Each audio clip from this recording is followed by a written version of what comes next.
Hello, नमस्कार, आदाब, सत श्री अकाल, अस्सलाम वालेकुम। मैं हूं मोहम्मद अहमद काज़मी, लेकर आया हूं आपका पसंदीदा कार्यक्रम नजर दुनिया पर, जिसमें हम आपको वो अंतर्राष्ट्रीय समाचार देते हैं जो आपको दूसरे माध्यमों से नहीं मिलते।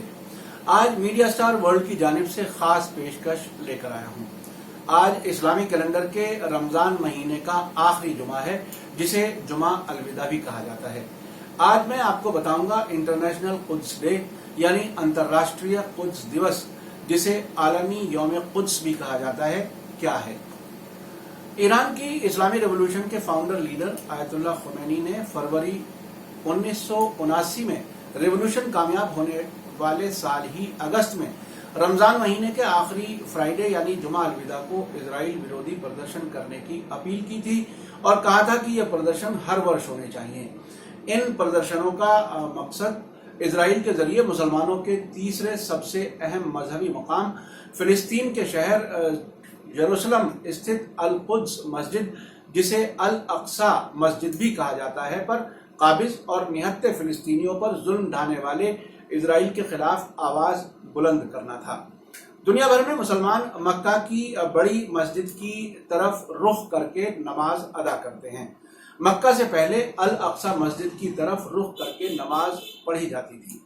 1979 में आयतुल्लाह खुमैनी की तरफ से इजराइल के खिलाफ जुमा अलविदा को विरोध प्रदर्शन करने की अपील के बाद अब हालत यह है कि जुमा अलविदा को पिछले 40 वर्षों में विश्व भर में इजराइल के खिलाफ एक ही दिन होने वाले सबसे बड़े प्रदर्शन होते हैं।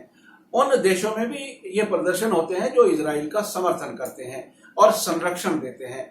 आज दुनिया भर में यौम कुद्स के अलावा किसी भी दिन इतनी बड़ी तादाद में किसी भी समस्या पर विश्व भर में प्रदर्शन नहीं होते। भारत में यौम कुद्स के मौके पर राजधानी दिल्ली के अलावा लगभग सभी बड़े शहरों में, जिनमें मुंबई, बेंगलोर, हैदराबाद, चेन्नई, कोलकाता, लखनऊ वगैरह और कश्मीर के करगिल और श्रीनगर में भी डेमोन्स्ट्रेशन होते हैं। इस मौके पर ईरान में सबसे अधिक इजराइल विरोधी प्रदर्शन होते हैं। वहां की जनता और सरकार क्योंकि एक ही पेज पर है, इसलिए वहां मुल्क के हर शहर और हर बस्ती में ये प्रदर्शन होते हैं। उसके अलावा मिडिल ईस्ट में इराक, सीरिया, लेबनान वगैरह में भी इजराइल विरोधी बड़े प्रदर्शन होते हैं।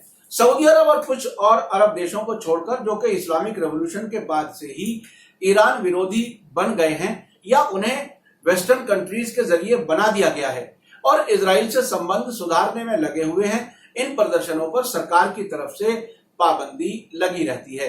इन देशों के अलावा विश्व भर में लोग इन प्रदर्शनों में भाग लेते हैं। अनेक यूरोपीय देशों, अमेरिका, कनाडा, अफ्रीका और अनेक दक्षिण एशियाई देशों में भी ये प्रदर्शन होते हैं, यानी दुनिया भर में इजराइल विरोधी प्रदर्शन आखिरी जुमे को रमजान के महीने में होते हैं। इन प्रदर्शनों में मुसलमानों के अलावा अन्य धर्मों के लोग भी हिस्सा लेते हैं। आयतुल्लाह खुमैनी, जिन्हें इमाम खुमैनी भी कहा जाता था, ने अगस्त 1979 में दुनिया भर के मुसलमानों, मुस्लिम सरकारों और इंसाफ पसंद ताकतों को जो अपील की थी, उसमें उन्होंने कहा था कि पिछले कई वर्षों से मैं फिलिस्तीनी भाइयों और बहनों पर इजराइल के बढ़ते हुए खतरनाक हमलों के बारे में आगाह कर चुका हूं। फिलिस्तीन के स्वतंत्रता सेनानियों को खत्म करने के मकसद से इजराइल दक्षिणी लेबनान में उनके मकानात पर लगातार बमबारी जारी रखे हुए है। मैं दुनिया भर के मुसलमानों और मुस्लिम हुकूमतों से फिलिस्तीन पर काबिज इजराइल और उसके हिमायत करने वालों के खिलाफ उठ खड़े होने की अपील करता हूं। मैं दुनिया भर में मुसलमानों को अपील करता हूं कि रमजान के आखिरी जुमे को अंतर्राष्ट्रीय कुद्स डे यानी आलमी यौम कुद्स के तौर पर मनाएं, ताकि जुमा अलविदा, जो किस्मत सुधरने का दिन है, फिलिस्तीनी जनता की किस्मत संवारने का दिन साबित हो सके। ऐसा करके दुनिया भर के मुसलमान फिलिस्तीनी जनता की उचित मांगों का समर्थन करेंगे। मैं खुदा से दुआ करता हूं कि काफिरों पर मुसलमानों को कामयाबी मिले। यह था इमाम खुमैनी का फरमान। राजनीतिक जानकारों का कहना है कि ईरान की इस्लामी रेवोल्यूशन के बाद इजराइल के खिलाफ फिलिस्तीनियों का संघर्ष एक नए दौर में दाखिल हो गया है। इसके बाद पश्चिमी देशों के जरिए बनाए गए फिलिस्तीनी नेता यासर अराफात जैसे लोग बेअसर हो गए। इस वक्त उनके वारिस महमूद अब्बास हैं, जिन्हें फिलिस्तीन के राष्ट्रपति के तौर पर जाना जाता है। उनका फिलिस्तीन के 2 छोटे इलाकों में से एक वेस्ट बैंक के रामल्ला में ऑफिस स्थित है। अब उनकी फिलिस्तीनी जनता में कोई इज्जत बाकी नहीं रह गई है। यासर अराफात और मोहम्मद अब्बास जैसे लोग अब तक अमेरिका और इजराइल के इशारे पर काम करते रहे हैं और दिखावे की शांति वार्ता में शरीक होकर इजराइल की छवि एक शांति प्रिय देश के तौर पर बनाने में मददगार बने रहे हैं, जबकि इन शांति वार्ता के नतीजों में आज तक फिलिस्तीनियों को 1 इंच भी जमीन इजराइल से वापस नहीं कराई जा सकी है। वर्ष 2000 में हिजबुल्लाह के संघर्ष के नतीजे में इजराइल ने दक्षिणी लबनान को खाली किया था। ये इजराइल के जरिए खाली की गई पहली जमीन थी। हिजबुल्लाह को ईरान का समर्थन हासिल है। मई 2000 में दक्षिणी लेबनान के आजाद होने के मौके पर हिजबुल्लाह के नेता हसन नसरुल्लाह ने कहा था कि अब विफलता का दौर खत्म और कामयाबियों का दौर शुरू हो गया है। फिलिस्तीन के दूसरे हिस्से गजा में हमास सरकार चलाती है। हमास को इजराइल, अमेरिका और सऊदी अरब जैसे देश आतंकवादी संगठन कहते हैं, जबकि वहां की जनता ने 2006 में हमास को सरकार बनाने के लिए चुना था। ये वहां पहली डेमोक्रेटिक सरकार थी जिसे डेमोक्रेसी के अलंबरदार अमेरिका और अन्य पश्चिमी देशों ने स्वीकार नहीं किया था। हिजबुल्लाह और हमास इन सभी देशों की नजर में आतंकवादी संगठन हैं, यानी जो भी अपना हक हासिल करने के लिए इजराइल से टक्कर ले वो उनकी परिभाषा यानी डेफिनेशन में आतंकवादी है। 2006 में हिजबुल्लाह ने साउथ लेबनान पर इजरायली हमलों का जिस मजबूती से जवाब दिया और 2008 में हमास ने गजा पर हमलों का जिस तरह से जवाब दिया वो इजरायली सेना को आज भी याद है। 2006 में मैं लंदन में था।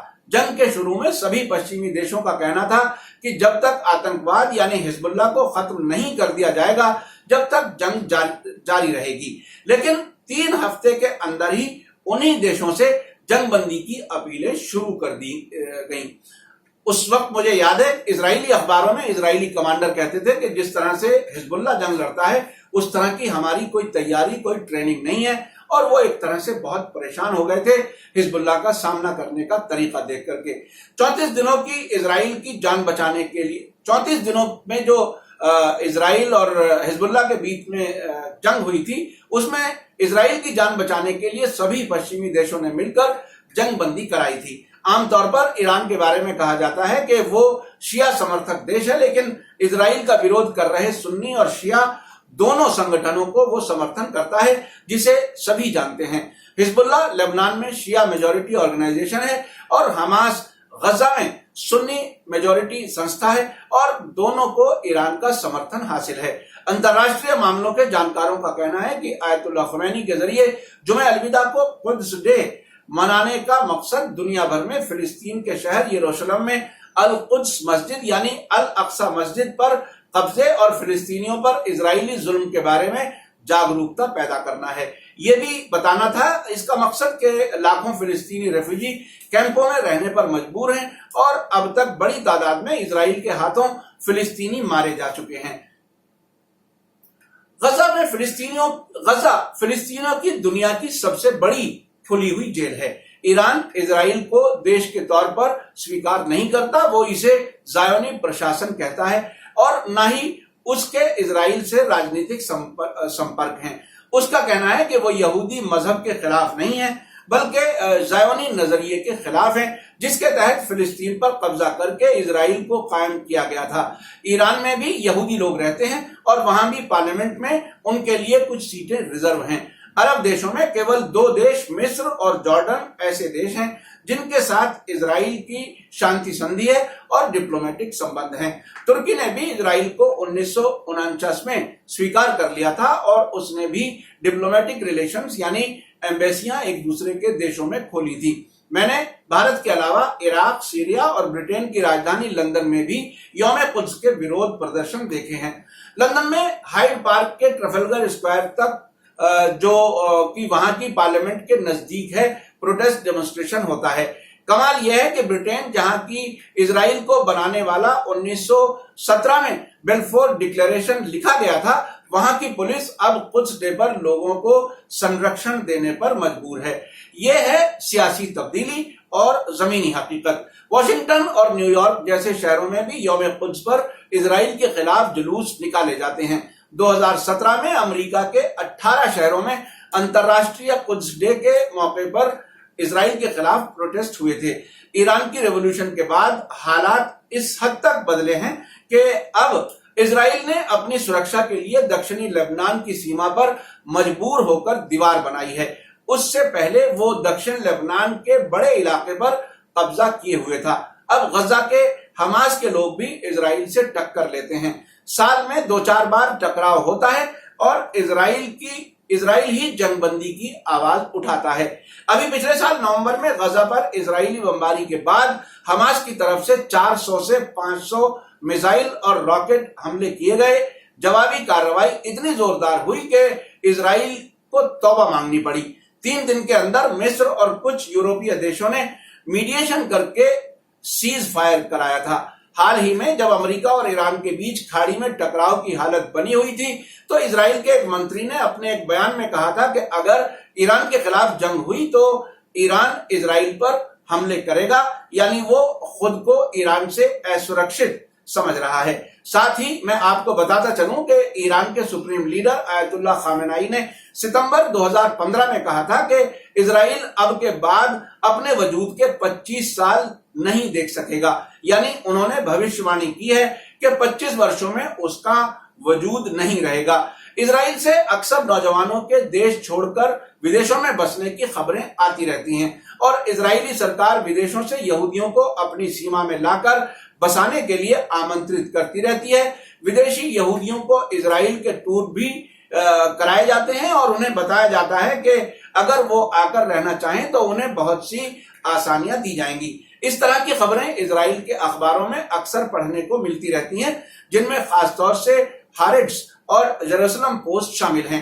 एक बात और आपको बताता चलूं कि हर इजरायली नागरिक को अमेरिका भी अपनी नागरिकता देता है, यानी अमेरिका हर इजरायली नागरिक को एक तरह से संरक्षण देने की जिम्मेदारी भी निभा रहा है। अरब देशों की सरकारों यानी बादशाहतों और जनता के बीच इजराइल फिलिस्तीन समस्या पर बहुत बड़ी खाई है। हाल ही में अल जजीरा ने अपने एक लेख में बताया था कि 2017 में 11 अरब देशों में सर्वे किया गया था, जिसमें मिस्र, जॉर्डन और सऊदी अरब भी शामिल थे। अक्सर देशों में 80 से 90% जनता फिलिस्तीन समस्या को अरब राष्ट्रवाद से जोड़कर देखती है, जबकि अरब मीडिया ने पिछली कई दहाइयों से जनता को यह बताने की कोशिश की है कि इजराइल फिलिस्तीन के बीच सीमा विवाद है, जैसे कि बहुत से देशों के बीच होता है। साथ ही यह भी बताया गया है कि यह समस्या मुसलमानों और ज़ायोनी यहूदियों के बीच नहीं है। यह भी बताया गया है कि फिलिस्तीनियों ने अपनी जमीन यहूदियों को बेची है, जिसके नतीजे में इजराइल बना है। यह इस तरह का प्रोपेगेंडा कई दहाइयों से अरब देशों में होता रहा है ताकि वो ईरान के लोगों और ईरान की सरकार की तरह से सोचने ना लगे। मैंने खुद एक बार 2001 में जॉर्डन के अमान एयरपोर्ट पर बात करके महसूस किया कि वहां की जनता को फिलिस्तीन के मामले में खामोश रहने का किस कदर इंतजाम किया गया है। लेकिन मेरा समझना है कि अरब देशों की जनता भी अब ईरान की रेवोल्यूशन से प्रभावित है और वो अरब राष्ट्रवाद के नजरिए की वजह से फिलिस्तीनियों का समर्थन करते हैं। हालांकि ईरान का कहना है कि फिलिस्तीन पर कब्जा करके इजराइल का बसना न केवल मुसलमानों का बल्कि सभी इंसाफ पसंद लोगों का मसला है। एक बात तय है कि ईरान की रेवोल्यूशन के बढ़ते असर से इजराइल, अमेरिका और अरब बादशाहतें काफी परेशान हैं, क्योंकि उनके देशों की जनता पर इस्लामिक रेवोल्यूशन जो ईरान की रेवोल्यूशन है उसका असर बढ़ता जा रहा है। हिजबुल्लाह के नेता हसन नसरुल्लाह ने तो इस हद तक कहा है कि हमारी मौजूदा नस्ल ही इजराइल को खत्म होता देखेगी।